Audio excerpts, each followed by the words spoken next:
אנחנו מטילים מצור מוחלט על העיר עזה.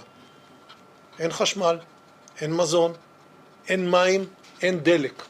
הכל סגור. אנחנו נלחמים בחיות אדם ואנחנו נוהגים בהתאם. Salut à tous les amis. Alors, je vais revenir avec vous un peu là sur ce qui s'est passé en Palestine occupée et surtout un petit peu sur les réactions qu'on a pu voir parce que je trouve que c'est ça qui est le plus intéressant. Ok? Alors, par quoi je commence? Bon, ce qui s'est passé déjà, c'est effroyable, affreux, tout ce que vous voulez, mais il y a un moment, il faut regarder les choses en face. Ce que vous considérez comme des civils ou ce que les Israéliens considèrent comme des civils, les Palestiniens considèrent ça comme des colons. D'accord? Ou des. euh, En l'occurrence, ils s'en sont pris à des colons, à des militaires, à des gens qui ont fait l'armée, et à. Enfin, en tout cas, dans leur vision des choses, c'est des colons. Ok? Voilà, ça c'est la première des choses. Donc maintenant, est-ce qu'on doit considérer, ou est-ce que le Palestinien peut considérer des colons comme des civils? Donc maintenant, chacun a sa réponse, chacun pense ce qu'il a envie, et à partir de là, tu juges comme tu peux. Voilà. Il y a quand même deux, trois petits trucs intéressants à mettre en lumière. Alors, moi, je vais essayer d'apporter quelque chose de différent, hein, donc je vais pas revenir sur ce que vous pouvez entendre ailleurs. Ok? C'est pas beau, c'est horrible, c'est tout ce que vous voulez, même du côté palestinien. Ok, il n'y a pas de souci. Maintenant, il y a deux, trois trucs que je comprends pas. Donc, cette rêve partie là, déjà, elle se passe au milieu des territoires occupés. Donc, déjà, c'est très frappant de voir qu'une jeunesse peut venir mettre sa musique, être des centaines comme ça à danser sur une musique, bon, que je pense le grand-père palestinien, il doit se dire waouh, c'est quoi ce truc de sauvage, tu vois. Et je me dis, bon, c'est frappant de voir l'insouciance de ces gens-là, ok. On est à la limite de l'insouciance arrogante, d'accord. L'arrogance du puissant qui contrôle, qui pense pouvoir tout contrôler, qui pense gérer et qui en pense avoir tellement détruit moralement et physiquement le Palestinien que celui-ci ne représente plus un danger, en tout cas euh, assez important pour au moins se protéger ou ne pas être des centaines comme ça, complètement à découvert en plein milieu d'un territoire occupé, tu vois. Et ça m'a beaucoup frappé de voir, ouais, voilà, cette insouciance. Qu'est-ce que je peux dire d'autre sur cette rêve partie? Ce qui m'a un peu étonné, c'est cette jeunesse. Alors moi, là, vous allez peut-être pouvoir me répondre, hein, mais j'ai vraiment le sentiment d'être face à une jeunesse de gauche, tu vois. Déjà le délire de la rêve partie, comment ils sont habillés, alors c'est peut-être des clichés, hein, comment ils dansent. Je vois mal l'extrême droite israélienne ou des sionistes extrémistes se comporter ainsi, tu vois, se comporter comme ça. Je sais pas, hmm, pour moi, ça ressemble vraiment à une jeunesse de gauche. Et donc c'est frappant quand même de se dire que idéologiquement, c'est peut-être cette jeunesse-là qui était la moins dangereuse. Alors malgré que ce soit des colons, bien sûr, qu'ils soient sionistes, etc. Mais ça, bon, voilà, hein. Mais je veux dire, idéologiquement, c'est peut-être pas cette jeunesse qui était, ou ces gens-là qui étaient les plus dangereux pour le Palestinien. Et ça me rappelle beaucoup le 13 novembre à Paris, tu vois, où on a hmm, des amateurs de hard rock, tu vois, un petit peu. Alors certains auraient pu même les qualifier de gauchistes, tu vois, parce que quand tu vois un métalleux, c'est ça qu'on dit, et je voudrais pas insulter cette communauté, mais je veux dire, quand tu vois un mec avec les cheveux longs passer la trentaine qui va à son petit concert de rock, bon, en général, c'est pas le mec que tu retrouves à l'extrême droite, tu vois, c'est des mecs cool, c'est. Voilà. Et là, pareil, j'ai l'impression que c'est. Tu vois, c'est des populations qui sont pas forcément dangereuses pour les idéologies qui viennent les massacrer, tu vois, ou pour les gens qui viennent les massacrer. Bon, dans le cas palestinien, voilà, c'est différent parce qu'il y a la colonisation depuis des années, il y a tout ça, ok, mais quand même.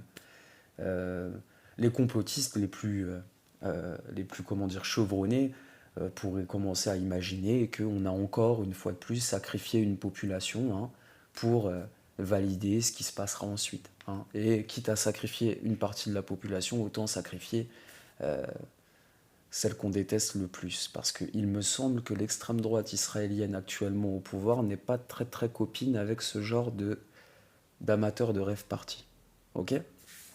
Donc ça c'est la chose à dire aussi.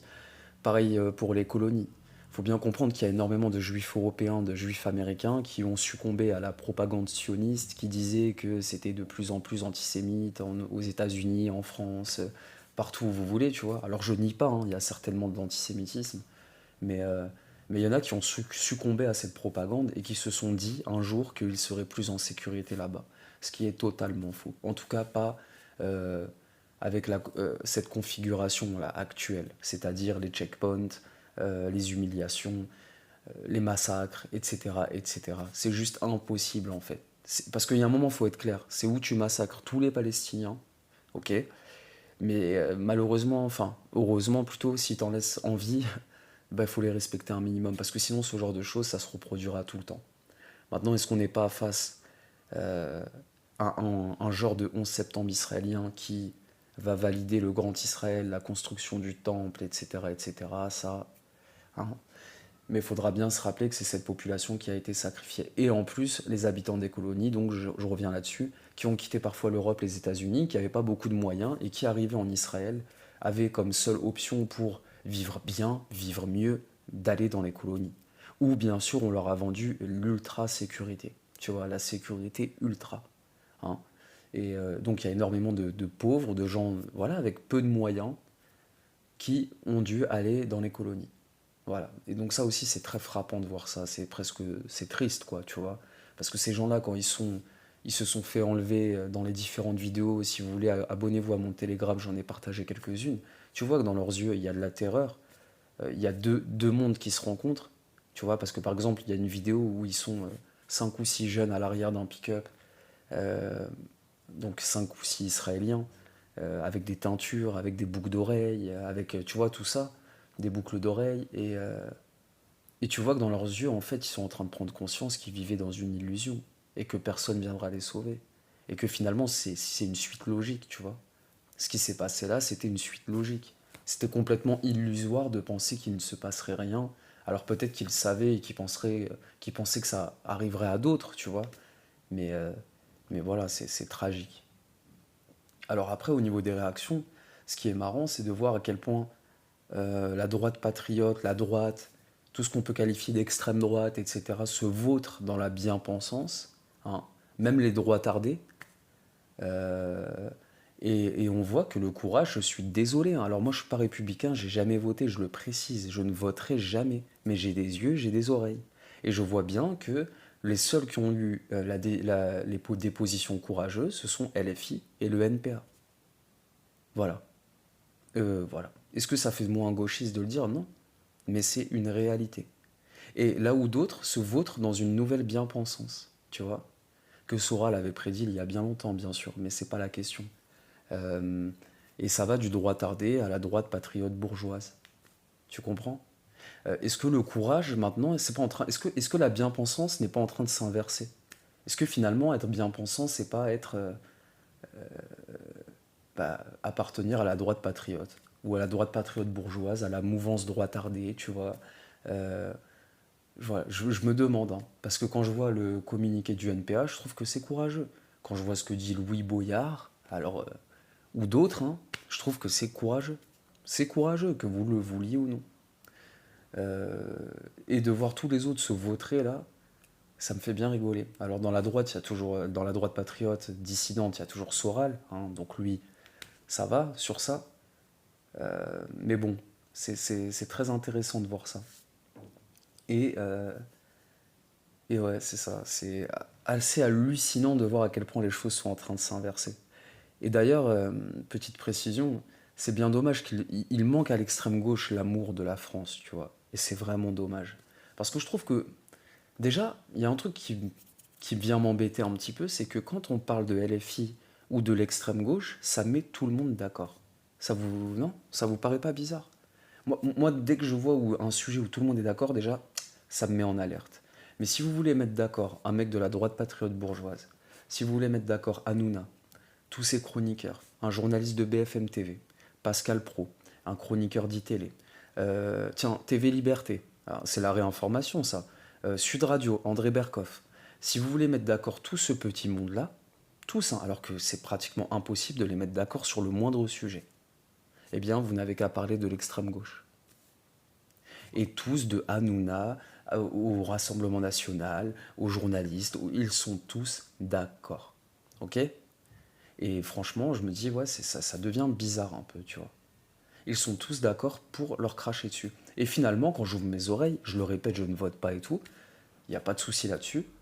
quand j'ouvre mes oreilles, et je sais très bien le passé franc-maçon de Mélenchon, les erreurs de vote, je sais qui sont ces gens-là. Mais quand j'ouvre mes oreilles, néanmoins, les seuls qui parlent d'inflation, les seuls qui parlent de partage des richesses, les seuls qui parlent des gens qui se gavent, les seuls qui parlent courageusement pour la Palestine, par exemple, ce sont eux.